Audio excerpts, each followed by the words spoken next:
Agustus diperingati sebagai Hiroshima Day karena pada hari tersebut di tahun 1945 sebuah bom atom berkekuatan nuklir dijatuhkan di kota Hiroshima, Jepang. Namun 1945 bukanlah terakhir kalinya senjata nuklir digunakan, baik untuk tujuan perang maupun sebatas uji coba. Hukum humaniter internasional tidak secara eksplisit melarang penggunaan senjata nuklir. Tidak satupun ketentuan dalam 4 Konvensi Jenewa 1949 dan 2 Protokol Tambahan 1927 yang merupakan instrumen utama dalam HHI mengatur secara spesifik dan khusus mengenai penggunaan senjata nuklir. Namun demikian, tidak terdapatnya ketentuan mengenai senjata nuklir bukan berarti mengakibatkan adanya kekosongan hukum dalam HHI terkait senjata nuklir.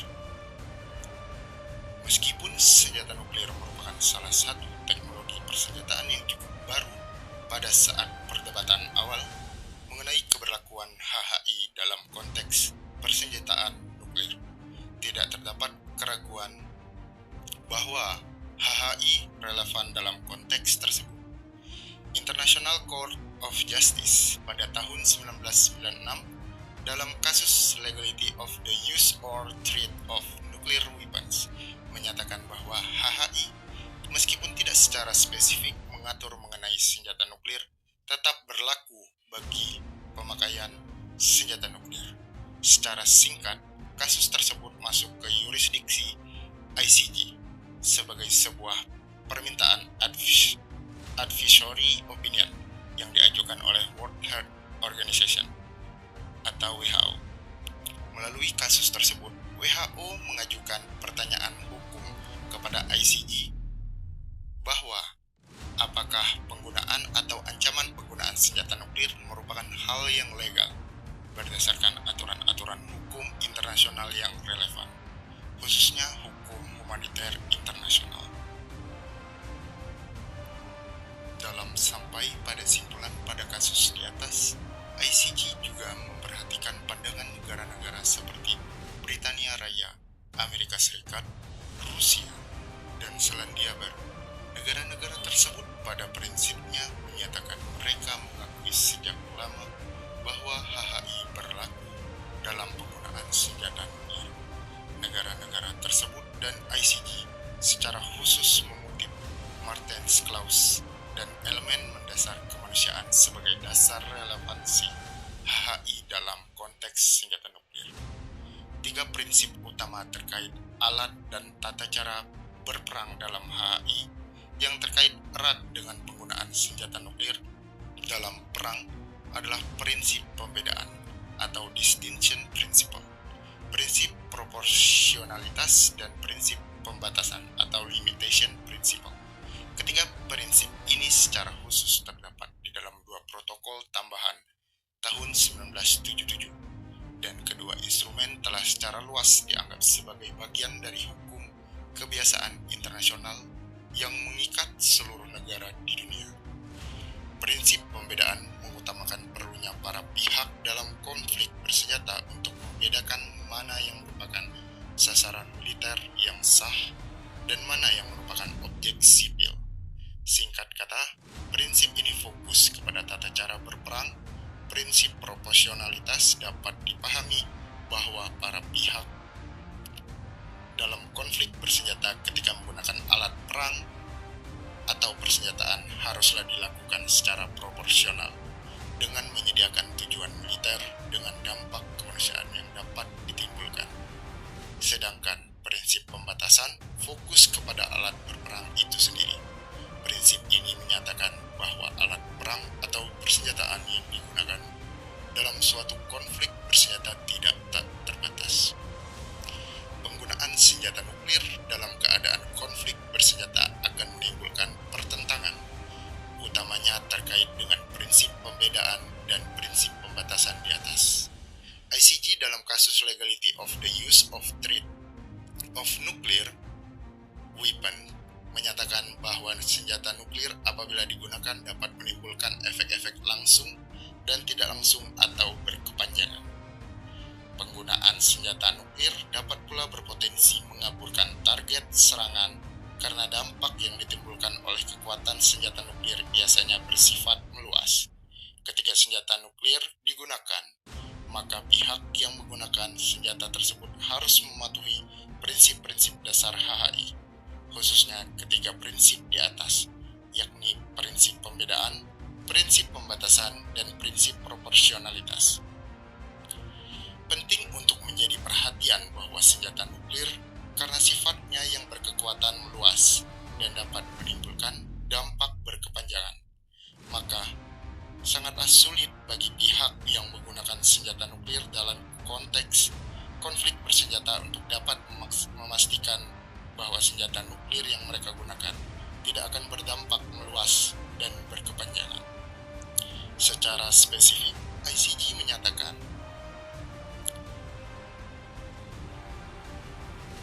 bahwa sifat senjata nuklir adalah unik karena ia melepaskan kombinasi kekuatan yang sangat kuat, yakni gelombang ledakan besar, panas yang tinggi dalam bentuk radiasi termal, dan jumlah radiasi ion yang sangat tinggi. Departemen Urusan Pelucutan Senjata PBB juga berpendapat akan hal yang serupa, bahwa senjata nuklir menghasilkan partikel-partikel residu radioaktif yang memiliki kemungkinan untuk tersebar ke wilayah yang sangat jauh atau luas. ICRC juga menyatakan bahwa estimasi hilangnya nyawa manusia dan kebutuhan medis bagi mereka yang luka dan sakit akibat dari senjata nuklir akan sangatlah besar. Mempertimbangkan dampak meluas yang dihasilkan oleh senjata nuklir, sebagaimana deskripsi di atas, sangat mungkin penggunaan senjata nuklir akan bertentangan dengan prinsip proporsionalitas, prinsip pembatasan, dan prinsip pembedaan. Namun demikian, penggunaan senjata nuklir tidak serta-merta dilarang berdasarkan hukum internasional publik.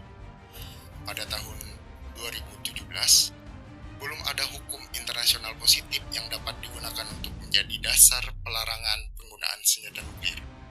Diadopsinya Treaty on the Prohibition of Nuclear Weapons pada tahun 2017 tidak pula secara otomatis menjadi dasar pelarangan senjata nuklir karena perjanjian internasional tersebut belumlah secara hukum mengikat banyak negara di dunia. Sampai Juli 2018, perjanjian ini sudah diratifikasi oleh 10 negara. Indonesia sendiri sudah menyatakan komitmennya terhadap perjanjian ini melalui mekanisme penandatanganan.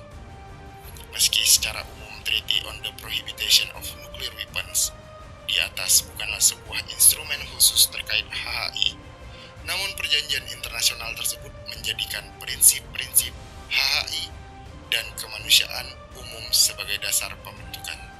Secara khusus, Mukadimah perjanjian tersebut menyatakan bahwa penggunaan senjata nuklir pada prinsipnya bertentangan dengan hukum internasional yang berlaku. Dalam situasi konflik bersenjata, khususnya HHI. Instrumen yang sama juga menegaskan bahwa penggunaan senjata nuklir merupakan tindakan yang sangat mengerikan, serta bertentangan dengan prinsip-prinsip dasar kemanusiaan dan kesadaran publik. Maka, berdasarkan penjelasan di atas, dapat disimpulkan bahwa penggunaan senjata nuklir merupakan hal yang bertentangan dengan prinsip-prinsip dasar HHI. Dari saya sekian dan terima kasih.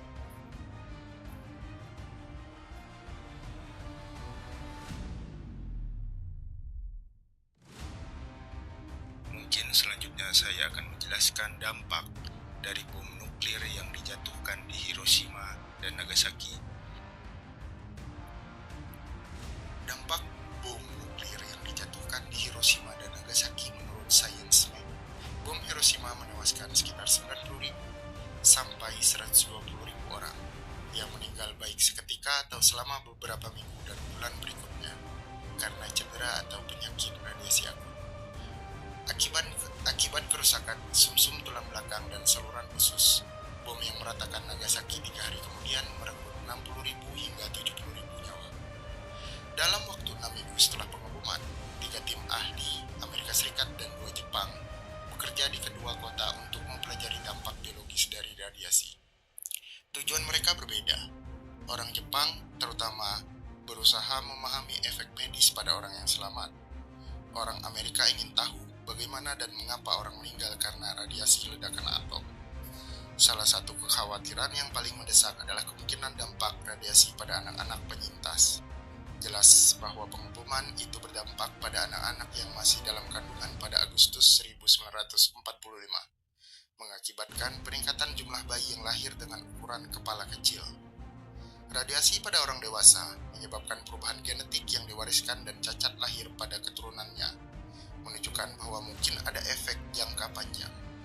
Para penyintas bom nuklir telah lama mengalami diskriminasi karena khawatir mereka mungkin mengalami gangguan fisik atau psikologis, dan bahwa anak-anak mereka mungkin mewarisi cacat genetik.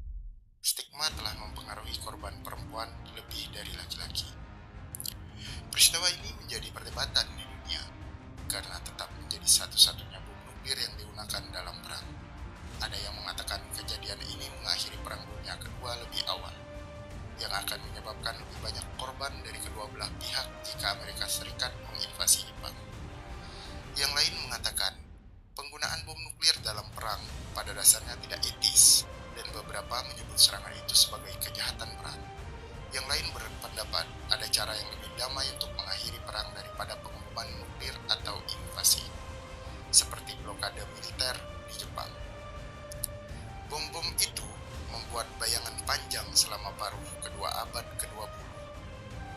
Dengan perang dingin antara Amerika Serikat dan Uni Soviet didominasi oleh kekhawatiran bahwa salah satu negara dapat menyerang yang lain dengan bom nuklir. Alasan sekutu mengebom Hiroshima dan Nagasaki. Alasan sekutu memilih kota Hiroshima dan Nagasaki sebagai target ledakan bom yaitu dua kota ini merupakan kota penting bagi militer Jepang. Hiroshima merupakan markas militer Jepang, sehingga sangat tepat menjadi target utama Amerika Serikat untuk melemahkan pihak Jepang. Hiroshima juga dikenal sebagai kota pelabuhan besar di Jepang. Oleh sebab itu, pada 6 Agustus 1945, pesawat B-29 Enola Gay Amerika Serikat menjatuhkan bom uranium seberat 4,4 ton yang dinamai Little Boy di Hiroshima. Hiroshima dan Nagasaki dipilih sebagai target karena menjadi pusat militer dan industri. Kedua wilayah ini memasok sumber daya angkatan bersenjata Jepang, pembuatan senjata, dan teknologi militer lain.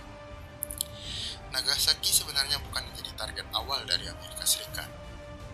Setelah pidato Presiden Truman pada 25 Juli 1945, diputuskan Kyoto dihapus dari target pengeboman Amerika Serikat dan diganti Nagasaki.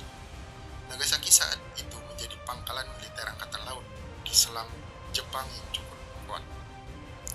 Nagasaki dibom menggunakan bom atom plutonium yang disebut Fat Man 3 hari setelah Hiroshima, tepatnya pada 9 Agustus 1945. Tragedi bom atom Hiroshima dan Nagasaki menewaskan ratusan ribu jiwa, yang kemudian menandai berakhirnya Perang Pasifik.